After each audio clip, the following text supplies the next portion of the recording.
कि आपको भी अर्थमेटिक एक्सप्रेशंस के क्वेश्चंस करने में बहुत ज्यादा दिक्कत आती है तो ये वीडियो बिल्कुल आप ही लोगों के लिए है। तो स्वागत है आपका शिव कोचिंग क्लासेस पे। आज हम क्लास 7 मैथमेटिक्स की जो ये बुक है गणित प्रकाश, इसके पार्ट 1 का हमने चैप्टर 2 चालू किया था अर्थमेटिक एक्सप्रेशन। इसका पार्ट 2 आज हम लोग पढ़ने वाले हैं। पार्ट 1 में हमने यहाँ तक कंप्लीट कर लिया था, पार्ट 2 में आज हम लोग यहाँ से चालू करेंगे। एंड इट्स माय सजेशन कि अगर अभी तक आप लोगों ने पार्ट 1 नहीं देखा है तो please first go and watch part 1। चलिए शुरू करते हैं। Example 2, which is greater 1023 plus 125 और 1022 प्लस 128। इन दोनों एक्सप्रेशन में से कल हमने बात करी थी, ये एक अलग एक्सप्रेशन है और ये एक अलग एक्सप्रेशन है। इन दोनों एक्सप्रेशन में से कौन सा बड़ा है? तो कैसे हम डिसाइड करते हैं कि कौन सा एक्सप्रेशन बड़ा है? हम इन दोनों एक्सप्रेशन की वैल्यू निकालेंगे। वैल्यू निकालने का मतलब इसको इसमें ऐड करके देखेंगे और इसमें इसको ऐड करके देखेंगे और फिर जो वैल्यू बड़ी होगी उस हिसाब से हम डिसाइड करेंगे कि ये वाला एक्सप्रेशन बड़ा है। लेकिन अगर मैं आपको ये बोलूं कि आपको बिना इसकी वैल्यू निकाले, विदाउट फाइंडिंग इट्स वैल्यू, आपको मुझे ये बताना है कि कौन सा बड़ा है, तो देखिए हम कैसे कंपेयर करेंगे। यहाँ पे ये है 1023 और यहाँ पे है 1022। मतलब पहले हम दोनों में पहला नंबर हमने देखा कौन सा बड़ा है, इसमें से ये वाला बड़ा है। कितना बड़ा है? एक नंबर ज्यादा बड़ा है, ये 1022 है, 1023 है, तो ये एक बड़ा है। तो हमने यहाँ पे क्या किया, इसको कर दिया 1022 और एक बड़ा था तो एक को हमने निकाल दिया साइड में और यहाँ पे तो ये 1022 ही है। क्लियर है? उसके बाद यहाँ देखेंगे, यहाँ 125 और या 128 कौन सा बड़ा है? ये वाला। कितना बड़ा है? 3 बड़ा है। कितना बड़ा है? 3 बड़ा है। और ये 125, तो इसको तो हमने एज इट इज 125 लिखा, यहाँ पे भी हमने 125 लिख लिया। और ये 128 है, 125 से 3 बड़ा था तो यानी 3 ज्यादा था, तो 1 मैंने 3 साइड में निकाल लिए। कहने का मतलब समझे, सबसे पहले दोनों एक्सप्रेशन में हम पहला टर्म देखेंगे, जो छोटा है उसको दोनों तरफ लिख लिया। अब जो ये वाला बड़ा है, कितना बड़ा है उतना हमने एक्स्ट्रा निकाल दिया। उसी तरह से दूसरे में भी जो छोटा है वो पहले हमने दोनों में लिख लिया, 125। अब यहाँ पे 3 बच गए ना, क्योंकि ये तो 128 है। 125 में 3 और जोड़ेंगे तभी तो 128 आएंगे, तो 3 हमने यहाँ साइड से निकाले। अब इनको प्लस करेंगे तो हमें पता है हम इन दोनों को जोड़ेंगे और इन दोनों को जोड़ेंगे तो आंसर तो क्या आएगा? सेम आएगा, क्योंकि दोनों नंबर ही क्या है? सेम है। वही इस तरह से अगर मैं इनको जोड़ू, जैसे मैं 1 + 1 इन तीनों को जोड़ू तो 3 होगा, इसकी अकेला बच गया 1, तो ऑब्वियसली बात है 1 और 3 में से बड़ा कौन सा होता है? 3। तो यहाँ पे ये वाले जो नंबर थे, ये वाले नंबर थे आपके राजा के और ये वाले नंबर थे आपके जॉय के। तो जॉय का जो सम है वो ज्यादा आएगा। आपको देख के मतलब बिना वैल्यू कैलकुलेट करे आप इस तरह से बता सकते हैं कि इसका आंसर ज्यादा होगा। अगर अभी भी आपको समझ में नहीं आया तो हम 1-2 एग्जाम्पल्स और करेंगे, आपको अच्छे से क्लियर हो जाएगा। नेक्स्ट क्वेश्चन है हमारे पास, विच इज ग्रेटर। अब यहाँ माइनस वाला टर्म है। कौन सा वाला टर्म है? माइनस वाला। लेकिन मैं आपको माइनस वाला क्वेश्चन करवाने से पहले एक और प्लस वाला करवा देती हूँ ताकि आपको कंफ्यूजन ना रहे। जैसे यहाँ पे हमारे पास एक क्वेश्चन और है। क्वेश्चन देखिए, ये रहा 245 प्लस 289 और 246 प्लस 285। इन दोनों में से हमारे पास हमें पता करना है कि कौन सा बड़ा है। तो हमें पता है कि पहले दोनों टर्म में देखा 245 बड़ा है, 246। 245 छोटा है तो हमने यहाँ पे भी 245 बना लिया और यहाँ पे भी हमने 245 बना लिया। ठीक है, ये इस वाले का है और ये इस वाले का। ये तो 245 ही था, ये 246 है, मतलब कि एक एक्स में एक्स्ट्रा लग जाएगा, एक मैंने 1 यहाँ पे एक्स्ट्रा लगा लिया। नेक्स्ट वाले में देखा 289 और 285। छोटा कौन सा है? 285, तो हम यहाँ पे लिख देंगे 285 और यहाँ पे भी लिख देंगे 285। लेकिन दोनों में देखो बड़ा कौन सा है? 289। इधर 4 ज्यादा होगा ना, 289 है, तो 285 में मैं कितना जोड़ू के, तो यहाँ पे मेरे पास 4 1 ज्यादा हो जाएंगे, 1 2 3 और ये 4। ठीक है, अब मुझे पता है अगर मैं 245 और 285 को ऐड करूंगी तो ये दोनों तो मेरे पास सेम ही आएंगे, क्योंकि जब नंबर ही सेम है तो इनका सम भी सेम आएगा। लेकिन यहाँ देखिए मेरे पास कितने एक्स्ट्रा बच गए? 4 एक्स्ट्रा बच गए और यहाँ पे मेरे पास कितना एक्स्ट्रा बच गया है? 1। अगर मैं चलो इस 1 से भी इस 1 को कैंसिल कर दूं तो भी मेरे पास यहाँ 3 एक्स्ट्रा बच गए। समझ में आ रहा है कि भाई 245 से 245 ये तो सेम आएगा, मतलब इन तीनों का सम तो मेरे पास क्या आएगा? सेम आएगा। इन सबको मैं जोड़ू या इन 3 को जोड़ू, सेम होगा। बचा यहाँ पे एक्स्ट्रा, तो किसका एक्स्ट्रा बचा? इधर वाले का, यानी कि ये वाला सम जो है वो ज्यादा आएगा। तो देखिए विदाउट एक्चुअल वैल्यू कैलकुलेट किए बिना मैंने ये बता दिया कि कौन से एक्सप्रेशन जो है वो बड़ा होगा। ठीक है, एक और देखते हैं, जैसे 364 प्लस 587 है और 366 प्लस 589 है। अब हमें इसमें देखना है कि 364 और 363 में छोटा कौन सा है? 363। तो हम दोनों तरफ क्या लिख देंगे 363 लिख दिया। उसके बाद इधर 64 है यानी कि 1 ज्यादा है तो इधर वाले के पास 1 ज्यादा। अब 587 और 589, 587 छोटा है तो हम लिख देंगे 587 और इधर भी क्या लिखेंगे 587, बट एक्चुअल में इधर क्या है 589 यानी 2 ज्यादा है तो हम 1 यहाँ पे लगा देंगे। अब ये दोनों तो क्या होंगे हमारे सेम होंगे, ठीक है, ये 1 भी जोड़ देंगे तो सेम होगा, लेकिन इधर तो फिर भी हमारे पास 1 बच रहा है यानी कि इसका सम जो है वो हमारे पास ज्यादा होगा। अब आप कमेंट बॉक्स में मुझे इसका आंसर करके बताएंगे कि ये वाला एक्सप्रेशन ग्रेटर होगा या फिर ये वाला एक्सप्रेशन ग्रेटर होगा। तो ये तो हुए हमारे प्लस वाले जो एक्सप्रेशन है उसको हम कंपेयर कैसे करते हैं। अब हम सीखते हैं सब्ट्रैक्शन वाले एक्सप्रेशन को। जैसे हमारे पास यहाँ पे बताइए ये वाला एक्सप्रेशन बड़ा है या फिर ये वाला एक्सप्रेशन बड़ा है, तो इसमें भी हमें सेम कुछ नहीं करना, हम इसी तरह से करेंगे। जैसे इन दोनों में देखेंगे छोटा कौन है, इन दोनों में 113 और 112 में छोटा कौन है 112, तो मैंने लिख दिया 112 दोनों जगह, ठीक है। यहाँ पे 113 मतलब एक ज्यादा है तो हमने एक यहाँ बॉक्स एक्स्ट्रा बना दिया, ठीक है। अब इन दोनों में से कौन छोटा है 25 या 24, 25 और 24 में 24 छोटा है तो मैंने यहाँ से 24 रिमूव कर लिए। क्या करे मैंने यहाँ से 24 रिमूव कर लिया और यहाँ से भी मैंने 24 रिमूव कर लिया। इन दोनों का तो केस सेम हो जाएगा, लेकिन यहाँ पे मुझे 25 रिमूव करने थे। कितने रिमूव करने थे 25, यानी कि मुझे एक और निकालना पड़ेगा, एक और मुझे ज्यादा निकालना पड़ेगा। तो आप ढंग से देखिए कि पहले 112 में 24 गया, यहाँ पे भी 112 में 24 गया, ये वाला एक्सप्रेशन तो हो गया फिनिश। यहाँ पे क्या है 113 यानी एक इसका ज्यादा था और अभी हमने तो सिर्फ 24 ही निकाले, लेकिन हमें तो 25 निकालना यानी एक और निकालना पड़ेगा, तो एक और हमारे ये भी माइनस हो जाएगा और ये दोनों हो जाएंगे इक्वल। क्या हो जाएंगे इक्वल। कैसे देखो इसको आप ऐसे भी समझ सकते हो, यहाँ इससे एक ज्यादा था, यहाँ इससे एक ज्यादा है, पर यहाँ माइनस भी तो एक ज्यादा करना है। यहाँ इसके पास एक ज्यादा है तो एक नंबर ज्यादा माइनस भी तो हो रहा है। 112 में से सिर्फ 24 जा रहे हैं, पर 112 से एक ज्यादा है 113 और 24 से एक ज्यादा है 25, यानी एक नंबर इसको ज्यादा दिया है तो इसमें से एक नंबर ज्यादा माइनस भी तो किया है। तो बात तो दोनों जगह बराबर ही हो गई ना, एक को आपने ज्यादा दिया और वापस उससे एक ज्यादा ले भी लिया रियल टाइम, तो ये हो गया आपका इक्वल्स टू वाला सिचुएशन। चलिए माइनस वाले क्वेश्चन और देखते हैं। यहाँ पे माइनस वाला क्वेश्चन है, मैं नोटबुक ले लेती हूँ। देखिए फर्स्ट क्वेश्चन है हमारे पास 273 माइनस 145 272, तो इन दोनों में से छोटा कौन सा है 272, तो मैंने ऐसे बॉक्स बनाया 272 और इधर भी मैंने लिख दिया 272, लेकिन इधर आएगा अपना एक ज्यादा क्योंकि 273 है। 145 और 144 में से छोटा कौन सा है 144, तो मैंने इधर तो लिख दिया 144 और इधर भी मैंने लिख दिया 144, लेकिन एक और अभी मेरे पास ज्यादा है तो मैं इस तरह से यहाँ पे एक लिख दूंगी ज्यादा। अब मुझे करना है इनको माइनस। अब आप देखिए इसमें से इसको माइनस करेंगे, इसमें से इसको माइनस करेंगे, बात तो एक ही है। 274 में से 144 जाएगा और इधर ये 1 में से 1 माइनस हो जाएगा, तो भी ये क्या बचेगा, ये दोनों हमारे पास आ जाएंगे इक्वल। क्या आ जाएंगे इक्वल। क्यों, देखिए 272 से एक ज्यादा है और 144 से एक ज्यादा है। अगर आपने इसको एक ज्यादा दिया है तो आपने माइनस भी तो इसमें से एक ज्यादा किया है, तो ये यहाँ पे हो गया इक्वल्स। चलिए एक और क्वेश्चन देखते हैं। 213 और 214, ठीक है, कौन सा इसमें से छोटा है 213, तो हमने बना लिया 213 वाला और यहाँ पे भी बना लिया हमने 213 वाला, लेकिन यहाँ 214 एक ज्यादा है तो 1 एक्स्ट्रा। 77 और 76 में से 76 यहाँ 77 है तो एक ज्यादा है तो मैं यहाँ पे बना लूंगी एक ज्यादा, ठीक है। ये 213, ये 77, ये 214 और ये 76। अब हमें इनको करना है माइनस, तो इसमें से इसको माइनस करेंगे, इसमें इसको माइनस करेंगे, तो बात तो एक ही होगी, ठीक है। इधर हमारे पास क्या बच गया है, तो यहाँ पे आप देखिए कि यहाँ पे क्या है कि मतलब अभी हमें यहाँ पे तो 77 माइनस करने थे, लेकिन अभी तो मैंने सिर्फ इसमें 76 ही माइनस किया ना, एक और मेरे को माइनस करना पड़ेगा। मैं एक और माइनस करूंगी तो ये तो छोटा हो जाएगा।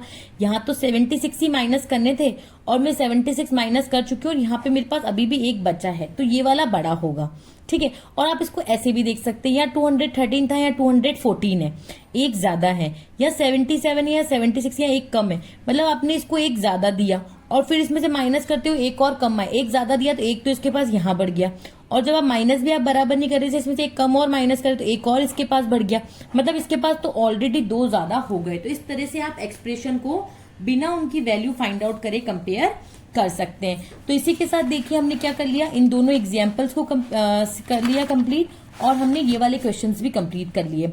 अब पढ़ते हैं हम हमारे नेक्स्ट टॉपिक की ओर। नेक्स्ट टॉपिक है reading and evaluating complex expression. कई बार ऐसे कॉम्प्लेक्स एक्सप्रेशन हमारे पास आ जाते हैं, जैसे सपोज करो ये वाला एक्सप्रेशन आपका लिखा हुआ है, इसमें प्लस भी है मल्टीप्लाई भी है, अब आपको समझ में नहीं आ रहा कि यार पहले मैं 30+5 करूं फिर मल्टीप्लाई बाय 4 करूं, या पहले मैं 5 into 4 करूं, या फिर जो आंसर आया उसमें 30+ करूं।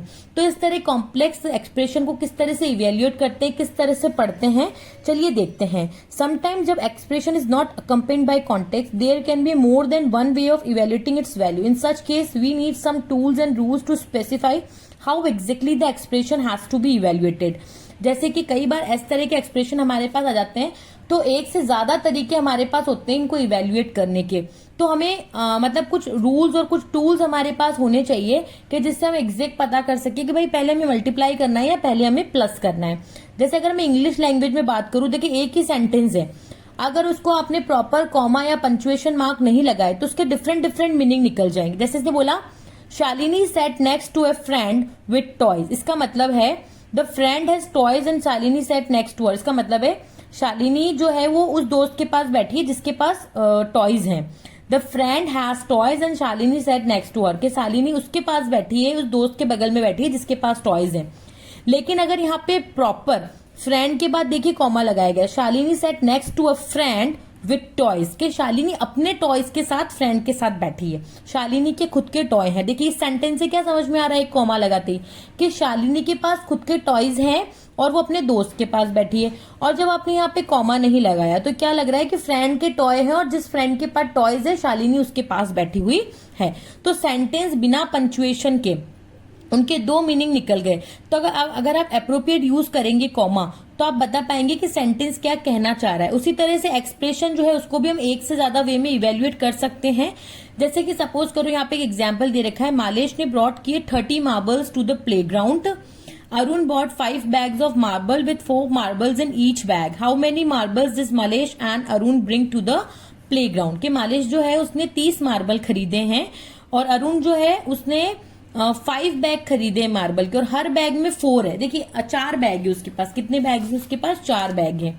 ये देखिए उसके पास 4 बैग है इस तरह से, उसके पास उसके पास 5 बैग है। कितने बैग है, 1 2 3 4 5, और हर बैग में उसके पास 4 मार्बल्स है। कितने मार्बल्स हैं, हर बैग में उसके पास 4 मार्बल्स हैं। तो आप खुद टोटल करके देखिए 4 8 12 16 20 हो रहे हैं। अब ये तो हमने ऐसे देखा, अगर मैं अब इसको मल्टीप्लाई की तरह में देखो क्या करूंगी, उसके पास टोटल बैग कितने हैं 5 और हर बैग में कितनी है 4, तो मैं करूंगी 5 4 20, ठीक है। और 30 तो बोल रहा है कि दोनों के पास मिलाकर टोटल कितने मार्बल्स हो गए। तो मैंने इसका नॉर्मल एक्सप्रेशन लिख दिया इस तरह से 30 + 5 × 4।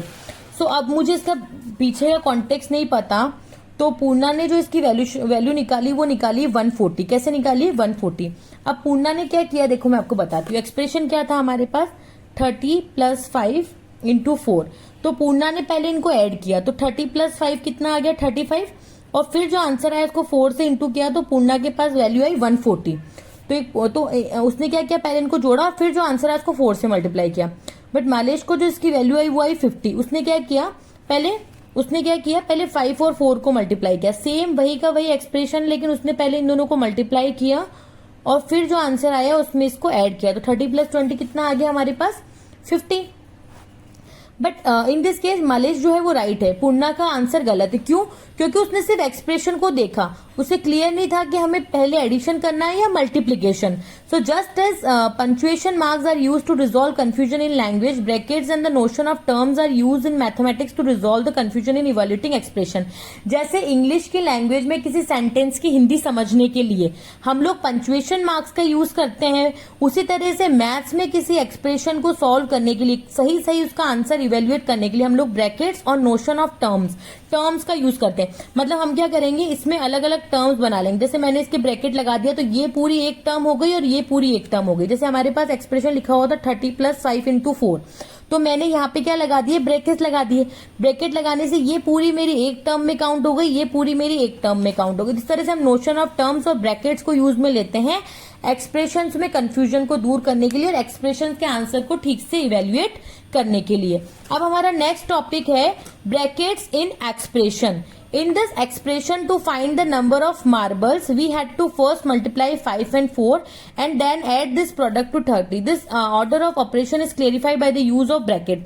देखिए सेम एक्सप्रेशन है, हमने क्या किया, पहले 5 और 4 के बाहर ब्रैकेट लगा दिया, अब आप इसको वैसे भी समझ सकते हैं। देखिए कैसे, आपने बोर्ड मास रूल पढ़ा हुआ है। मैं आपको यहाँ पे उससे भी चीज से क्लियर करवाने की कोशिश करती हूँ कि आपने बोर्ड मास रूल पढ़ा हुआ है। बोर्ड मास रूल आपका क्या बोलता है, सबसे पहले ब्रैकेट, फिर उसके बाद डिवीजन, फिर मल्टीप्लिकेशन, फिर एडिशन, फिर सब्ट्रैक्शन। तो यहाँ पे जो आपके पास ये एक्सप्रेशन है, आपके पास ये एक्सप्रेशन क्या था, 30 + 5 × 4 था, आपके पास प्लस था और मल्टीप्लाई था। तो बोर्ड मास रूल से भी आप देख सकते हैं प्लस और मल्टीप्लाई में से पहला कौन सा करते हैं, मल्टीप्लाई। तो पहले मल्टीप्लाई करना है तो हमने मल्टीप्लाई वाले को कर दिया है ब्रैकेट में बंद। इस तरह से भी आप टर्म्स बना सकते हैं, ठीक है। तो पहले इसने 5 × 4 = 20 किया और फिर जो 20 आंसर है उसको 30 में जोड़ा तो आ गया आपके पास 50। होप आपको समझ में आया होगा। इरफान ने बाउट किया है a packet of biscuit for ₹15 and a packet of तुअर दाल फॉर ₹56। इरफान ने एक तो बिस्किट का पैकेट खरीदा है 15 रुपए का और एक तुअर दाल का पैकेट खरीदा है 56 रुपीज का, और उसने शॉपकीपर को 100 रुपीज दिए। आपको एक एक्सप्रेशन लिखने हैं कि इरफान को शॉपकीपर वापस कितने रुपए देगा। तो इरफान ने 15 रुपए का बिस्किट पैकेट खरीदा, 56 की दाल खरीदी और 100 रुपीज उसने दिए। तो आप क्या करोगे, 100 दिए, उसमें से माइनस हुए 15 + 56, ठीक है। इसी तरह से आप करोगे ना। आपने क्या किया, तो अगर हम 100 में से पहले 15 को माइनस कर दे, फिर जो आंसर आया उसमें 56 करे, तो आंसर क्या आएगा हमारे पास 141 पर। ये तो गलत हो जाएगा भाई, दिए ही अगर उसको 100 रुपए हैं तो दुकानदार आपको वापस 141 रुपीज कैसे दे सकता है। अगर आपने 100 रुपीज दिए तो वो तो 100 से कम ही देगा ना। वो पहले तो 15 रुपीज बिस्किट के कट करेगा, 56 रुपए तुअर दाल के कट करेगा। तो इसका बहुत सिंपल सा, इसको भी आप बोर्ड मार्क रूल के अकॉर्डिंग देख सकते हैं। देखिए आप कैसे देखेंगे कि आपको पता है कि प्लस और माइनस जहां दो जगह, तो पहले आपको प्लस करना होता है। क्या करना होता है, प्लस। तो पहले आप प्लस करेंगे। भाई आपका टोटल बिल कितने का बना है, 15 रुपए का बिस्किट और 56 रुपीज का क्या बना है आपका तुअर दाल। तो आप करेंगे 15 + 56, इन दोनों को पहले ब्रैकेट में बंद करके करेंगे प्लस, फिर जो इन दोनों का सम आएगा उसको माइनस करेंगे 100 में से। जब आप इन दोनों को प्लस करके 100 से माइनस करेंगे तो आंसर आएगा 29। यानी दुकानदार आपको, जब आप उसको 100 रुपए देंगे तो आपके तुअर दाल और बिस्किट के पैसे काटकर आपको 29 रुपीज वापस करेगा। तो ये इसका एक्सप्रेशन हमको इस तरह से लिखना है। तो मैथमेटिक्स में जो एक्सप्रेशन है उनको हम लोग ब्रैकेट्स और नोशन ऑफ टर्म्स की हेल्प से इजीली कर सकते हैं। अब एक्सप्रेशन में टर्म्स क्या होती है, बहुत इंपॉर्टेंट टॉपिक है कि एक्सप्रेशन में टर्म्स क्या होती है। सपोज हमारे पास ये एक्सप्रेशन है, कोई ब्रैकेट नहीं है तो इसका कोई मीनिंग नहीं है। अब इसके एक्सप्रेशन के बहुत सारे ऑपरेशन हो सकते हैं, है ना, जब तक हम ब्रैकेट नहीं लगाएं। तो जब किसी एक्सप्रेशन में ब्रैकेट ना लगे हो तो हम नोशन ऑफ टर्म्स यूज करते हैं कि हमें कैसे एक्सप्रेशन को इवेल्युएट करेंगे। तो हम उसमें नोशन ऑफ टर्म्स यानी टर्म्स के कॉन्सेप्ट को यूज मिलेंगे। अब टर्म्स कैसे देखते हैं, देखिए टर्म्स जो है वो एक्सप्रेशन का ही पार्ट होती है जो प्लस साइन से सेपरेट होती है, प्लस साइन से सेपरेट होती है। जैसे मेरे पास एक्सप्रेशन लिखा हुआ है 12 + 7, तो प्लस साइन से सेपरेट हो रहा है। एक टर्म हो गई 12, एक टर्म हो गई 7, तो इसमें दो टर्म हो गई 12 और 7। बट हमें अगर सपोज करो इस तरह से आ गया माइनस वाला, तो हमने क्या कहा, जो प्लस से सेपरेट हो। अब बोलोगे मैम यहाँ तो प्लस है ही नहीं, तो इसमें एक टर्म हो जाएगी 83, एक टर्म हो जाएगी माइनस का 14, और इन दोनों के बीच में क्या लग जाएगा, प्लस। कहने का मतलब आप किसी भी नंबर में से किसी नंबर को सब्ट्रैक्ट करो या उस नंबर के एडिटिव इनवर्स को प्लस करो, बात तो एक ही होगी। फॉर एग्जाम्पल जैसे 14 का इनवर्स क्या होता है, -14, और -14 का इनवर्स क्या होता है, 14। तो अगर आप 14 को सब्ट्रैक्ट करो 83 में से, या आप -14 में ऐड करो 83, बात तो एक ही होगी। यानी कि अगर आप 14 में से 83 को माइनस करो या 83 में प्लस करो माइनस का 14, एक ही बात है क्योंकि एडिटिव इनवर्स है। ठीक है, ये कॉन्सेप्ट आपने पहले भी पढ़ा होगा। तो यहाँ आपको इतनी सी बात ध्यान रखनी, जैसे बीच में माइनस है तो -14 पूरा एक टर्म हो गया, 83 पूरा एक टर्म हो गया और प्लस इनके बीच में आ गया, तो यहाँ दो टर्म्स हो गई। उसी तरह से ये बोल रहा है कि आप जो ये माइनस की जगह प्लस का साइन लगा रहे हो, so check if replacing subtraction by addition in this way why does not change the value of expression by taking different example. और भी कोई एग्जांपल ले सकते हो, जैसे मैंने ले लिया 25 - 12, तो उसमें 25 मेरी एक टर्म हो गई और -12 मेरी एक टर्म हो गई, इन दोनों के बीच में आ जाएगा प्लस। तो मैं चाहे 12 को 25 में से माइनस करूं या 25 में मैं प्लस करूं माइनस का 12, बात तो एक ही होगी। तो दूसरा ये पूछ रहा है can you explain why subtracting a number is same as adding it inverse, कि ये बात क्या होती है कि चाहे उस नंबर को आप सेपरेट किसी नंबर में से माइनस करो, एक नंबर है उसको किसी नंबर में से माइनस करो, या फिर आप उस नंबर में उस नंबर का इनवर्स को ऐड कर दो। जैसे -12 है तो इसका इनवर्स क्या हो जाएगा, -12 का इनवर्स हो जाएगा +12। तो ये सेम क्यों है, आपने क्लास 6 में टोकन मॉडल ऑफ इंटीजर्स पढ़ा होगा, नहीं पढ़ा है तो जल्दी आपका वीडियो आपको मिल जाएगा यूट्यूब चैनल पे। और मैंने नॉर्मल इंटीजर्स तो ऑलरेडी यूट्यूब पे पढ़ा रखा है, तो आप जल्दी से जाकर के चेक कर सकते हैं इंटीजर वाले कॉन्सेप्ट को। ये आपके क्लास 6 में आपके टॉपिक था, लास्ट चैप्टर था आपका द जीरो, ऐसा कुछ करके नाम था, इंटीजर वाला चैप्टर था, the zero, last digit zero या ऐसा कुछ करके नाम है। हाँ, उसका नेम है the other side of zero. वहां पे ये आपको कॉन्सेप्ट मिल जाएगा। तो जितने भी सब्ट्रैक्शन हो रहे हैं एक्सप्रेशन में, हमने उनको क्या कर दिया, एडिशन बना दिया। देखिए हो रहा तो सब्ट्रैक्शन था, लेकिन हमने उसको क्या बना दिया, एडिशन। ठीक है, जैसे यहाँ पे भी देखिए सब्ट्रैक्शन हो रहा है, तो -18 एक टर्म हो गई, -3 एक टर्म हो गई, इन दोनों के बीच में क्या लगा दिया, प्लस। तो ये 2 टर्म्स हो गई हमारे पास। उसी तरह से अब यहाँ पे देखिए मल्टीप्लाई भी हमने तो क्या बोला, तो सिर्फ प्लस से सेपरेट हो, जो सब किससे सेपरेट हो, प्लस से सेपरेट हो। तो प्लस से सेपरेट एक तो ये टर्म बन रही है और एक हमारी ये वाली टर्म बन रही है। तो ये अलग टर्म हो गई, ये अलग टर्म हो गई। प्लस से जो सेपरेट हो, तो एक हमारी ये वाली टर्म है, एक हमारी ये वाली टर्म है, और माइनस वाला तो हमें पता ही, माइनस वाला हम ले लेते हैं और बीच में क्या लगा देते हैं, प्लस। तो आपको अच्छे से समझ में आया होगा। अब जैसे 6 इंटू 5 या 4 इंटू 6, ये सिंगल टर्म है, क्योंकि इनके बीच में तो कोई प्लस का साइन है ही नहीं। ये एक अकेली अपने पास टर्म है, ये अपने पास सिंगल एक टर्म है। ठीक है, अब हम इस टेबल को इसी बेसिस पे सॉल्व करते हैं। देखिए यहाँ पे हमारे पास क्या है, ये पूरा एक्सप्रेशन दे रखा है। यहाँ पे टर्म्स हो गई, एक हो गई 13, एक हो गई -2, एक हो गई 6। उसी तरह से देखिए जो प्लस से सेपरेट हो रही है, एक तो 6 इंटू 3 हो गई और एक क्या हो गई 5। तो इसमें 2 टर्म हो गई, एक तो हो गई 5, एक कॉमा लगा के आप कर देंगे 6 इंटू 3। उसी तरह से यहाँ देखिए एक तो हो जाएगी 4, एक हो जाएगी आपकी 15 और एक हो जाएगी आपकी -9। देखिए जब माइनस है तो आप उसको अंदर ले जाते हैं, बाहर प्लस लग जाता है। अभी हमने समझा है। अब जैसे यहाँ है जो प्लस से सेपरेट हो रहा है, एक तो ये रहा, एक ये 2 इंटू 4 हो जाएगा, क्या हो जाएगा आपका, एक तो 23 हो जाएगा, एक माइनस का 2 इंटू 4 है ना, तो आप इसको अंदर ले जाएंगे, माइनस का 2 इंटू 4, और एक आपका हो जाएगा 16, क्या हो जाएगा 16। तो यहाँ पे टर्म हो जाएगी एक तो 23, एक हो जाएगा माइनस का 2 इंटू 4 और एक हो जाएगा आपका 16, क्या हो जाएगा 16। ठीक है, ये प्लस नहीं है, ये 16 है। नेक्स्ट है आपके पास एक टर्म हो जाएगी इसमें 28, एक हो जाएगी 19 और एक हो जाएगी -8। तो ये अलग अलग टर्म है। ठीक है, तो हमने यहाँ पे लिख दिया 28, -19, -8। तो ये हमारी इनमें टर्म्स आ गई। यहाँ हमारी टर्म्स हो जाएगी 4, 15 और -9। So now we will see how terms are used to determine the order of operation to find the value of expression, कि किस तरह से हम टर्म्स को यूज करते हैं। अब हम क्या करेंगे, इन दोनों को अलग कर लेंगे, इन दोनों को अलग कर लेंगे, फिर इनको प्लस कर लेंगे।